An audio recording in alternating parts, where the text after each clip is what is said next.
আন্তরিক কৃতজ্ঞতা। বাংলাদেশ ক্রিকেট বোর্ডের নাকের ডগায় ফিক্সিং হচ্ছে।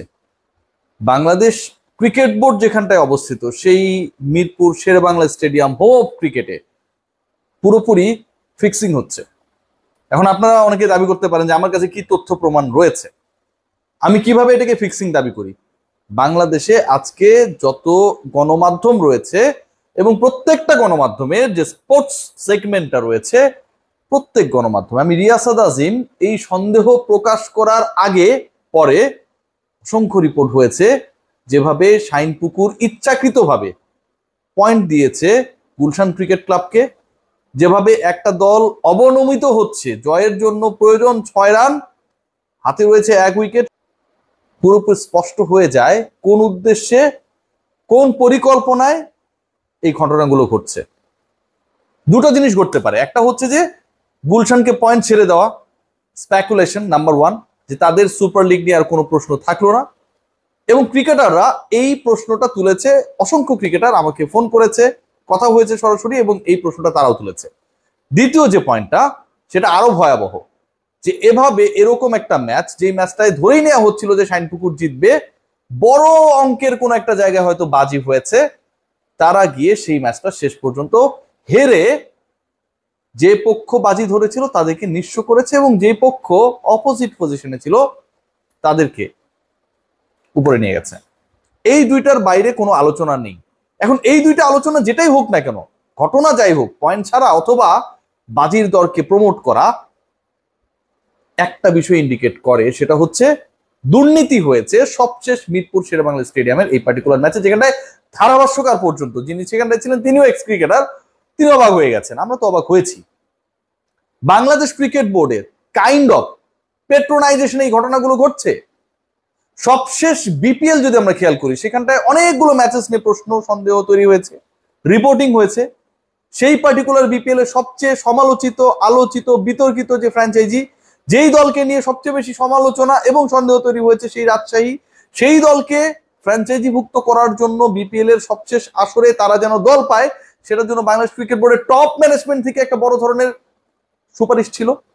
এমন অনেকেও বলতে পারেন যে এরকম কোনো আলোচনা ছিল না। এই প্রমাণটা আপনারা আমার সাথে চ্যালেঞ্জ করে আমি দিয়ে দিব, আমার কাছে সবকিছু আছে। এখানটায় টপ ম্যানেজমেন্ট যে সবকিছুই জানতো, জেনে যে এই দলটাকে দেওয়া হয়েছিল, এই বাটপার শফিকের দলকে, সেই প্রমাণটা আমার কাছে রয়েছে ভাই। আপনার যদি মনে হয় যে আপনারা প্রমাণ করে দেবেন যে আপনাদের কোনো ধরনের ইনভলভমেন্ট নেই, ওপেন চ্যালেঞ্জে আসেন, লাইভ টক শো হোক, আমি আমার প্রমাণ নিয়ে হাজির হবো, আপনার আপনার বক্তব্য নিয়ে হাজির হবেন। বাংলাদেশ ক্রিকেট বোর্ডের নাকের ডগায় ঘটনাগুলো ঘটছে, এর থেকেও ভয়াবহ অভাবনীয় ঘটনা আজকে আরো একটা ঘটেছে। প্রিমিয়ার লিগ চলছে, প্রিমিয়ার মানে কি, সর্বোচ্চ লেভেলের লিগ চলছে, সেখানটায় ঢাকা প্রিমিয়ার লিগে একটা দল আগামীকাল তাদের ম্যাচ, সেই দলের মেজরিটি ক্রিকেটার তারা অনুশীলন বয়কট করেছে, কারণ তাদেরকে পে করা হয় না, পেমেন্ট না দেবার কারণে অনুশীলন বয়কট করেছে। এটা ভাই জানা কথা, তাই না? এরকম তো হইতেই পারে। এবার আপনাদেরকে সবচেয়ে ইন্টারেস্টিং পার্টটা বলি, সেই দলের কোচ, সেই পার্টিকুলার দলটার কোচ, পার্টেক্স স্পোর্টিং ক্লাবের কোচ, তিনি কি বলেছেন জানেন? তিনি বলেছেন ম্যাচ হারলেই তার কাছে সন্দেহ হয় যে এই ম্যাচগুলোতে ক্রিকেটাররা ফিক্সিং করে। কি ভয়াবহ! ম্যাচ হারলেই একজন কোচের কাছে মনে হয় যে ক্রিকেটাররা ফিক্সিং করে, গণমাধ্যমে এসে সেই কথা সেই দলের কোচ বলছেন, তার মানে তার কাছে নিশ্চয়ই প্রমাণ আছে। Sabbir Rahman hard hitter batsman, বিতর্কিত আউট হয়েছেন যে সাব্বির, ওই সাব্বির আর আমাদের সাব্বির, ক্যাটসাই সাব্বির কিন্তু এক না। তিনি খেলছেন পার্টেক্সের হয়ে, তিনিও নাকি ফিক্সিং করেন, তিনিও ফিক্সিং করেন, এবং ফিক্সিং করে ইচ্ছাকৃত ম্যাচ হেরে যাচ্ছেন। কি ভয়াবহ অভিযোগ এনেছেন পার্টেক্সের কোচ! তাহলে তো সেই অভিযোগ যেহেতু তিনি এনেছেন ফিক্সিং সংক্রান্ত, সেই প্রমাণটা তো বাংলাদেশ ক্রিকেট বোর্ডের কাছে গণমাধ্যমে বলার আগে দেওয়া উচিত ছিল। এটাই তো প্রসেস। ধরুন আমি সাংবাদিক, আমাকে কোনো একটা আননোন জায়গা থেকে অ্যাপ্রোচ করা হলো, এটা ওটা, আমি কি করব? আমি আকুর কাছে জানাবো, বাংলাদেশ ক্রিকেট বোর্ডে যে ইনভেস্টিগেটিং টিম রয়েছে তার কাছে আমি জানাবো, and then I will decide my action.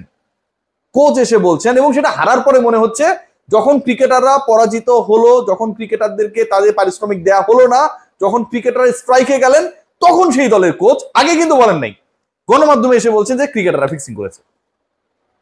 Bangladesh cricket বোর্ডের নাকের ডগায় এই ঘটনাগুলো ঘটছে।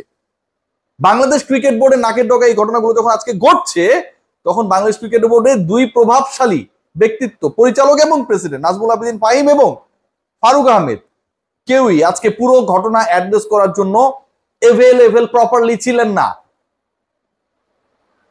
বাংলাদেশের ক্রিকেট কি জৌলুসপূর্ণ, কি আবেগ, কি ভালোবাসা, কি মায়া, অনেক সময় কি ঘৃণা, কি ক্রোধ, কত কিছুর সাক্ষী না। বাংলাদেশের ক্রিকেটটা বাংলাদেশ ক্রিকেট বোর্ডের, বিশ্বের চতুর্থ ধনী ক্রিকেট বোর্ডের নাকের ডগায় এই ঘটনাগুলো ঘটছে। পার্টেক্স পেমেন্ট করে না, দাবি করে ফিক্সিং। রাজশাহী ক্রিকেটারদের সাথে যা করেছে, যেভাবে করেছে, পৃথিবীর ইতিহাসে এটা হয় না। চট্টগ্রামের যে ফ্র্যাঞ্চাইজি চট্টগ্রাম কিংস, তারা শহীদ আফ্রিদির মতো একজন কিংবদন্তিকে এনে ভাব নিয়েছে, কিন্তু টাকা দেওয়ার মুরত তাদের নেই। সেই অভিযোগটা তিনি আমার কাছে করেছেন। আজকে যে ঘটনা ঘটলো, যেভাবে একটা দল খেলা টেলিকাস্ট হচ্ছে, এর আগে ডিপিএল দেখানো হয়নি, টি স্পোর্টস এই খেলাগুলো দেখাচ্ছে, ধরেন এই খেলাটা যদি দেখানো না হতো, এই ঘটনাগুলো তো কেউ এভাবে প্রকাশ্যে আনতেও পারতো না প্রপারলি। সোশ্যাল মিডিয়ায় তোলপাড়, আমি না হয় সমালোচনা করি, বাকিরাও কি আমার দ্বারা প্রভাবিত? আমি যাই বলি তাই শুনবে? এত প্রভাব আমার। ক্রিকেট কোথায় যাচ্ছে? বিপিএল এ, ডিপিএল এ, সব জায়গায় একটা এলোমেলো অবস্থা। আজকে এত আমাদের ভাব, এত আমাদের টাকা, আমাদের এত গরম, এত প্রতিপত্তি, বাংলাদেশ ক্রিকেট বোর্ডের মিটিং এ ল্যান্ড ক্রুজার থেকে ল্যান্ড রোভার কোনটা নেই? কিন্তু ক্রিকেটের এই দৈন্য দশা। ক্রিকেটারদের 2 লাখ 5 লাখ টাকা পারিশ্রমিক দলগুলো দিতে পারে না।